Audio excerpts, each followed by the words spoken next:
বন্ধুরা কেমন রয়েছো? দেখো আজকে সকাল সকাল উঠে গেছি, নিয়ে দেখো ঘস ঘস ঘস ঘস করে ব্রাশ করে নিলাম।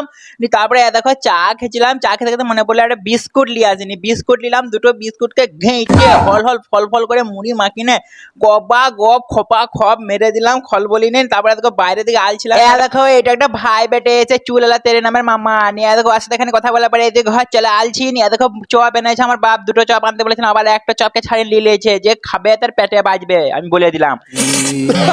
তারপরে দেখো মুরগি মাখিনা হলনে ফলনে রক্ষসের মতো খেয়ে দিয়ে দেখো বেরিয়ে গেলাম মুরগির মাংস আনতে যাবো। আজকে ঘরে এখানে কুটুম আইবে, মুরগির মাংস নিয়ে দেখো ঘর নিলাম, হাড়ের পিস গুলাকে বেছে বেছে নিয়ে দেখো ঘর চলে আলছি। এসে ভাইপুটো এখানে জ্বলাইছি, আমার বাপ বললে যে জিরোস করে নিয়ে গা, জিরোস করলাম, নিয়ে আমার আব্বাকে কাগজটা দিলাম। তারপরে তো ঘর বাগে আলাম, তারপরে ঘরে এসে দেখছি কুটুমটা চলে আসছে, এটা আমার একটা নানা হয় সম্পর্কে। আর দেখছো দুজন আমাদের গাড়ি একই রকম। আর তোমরা শোনো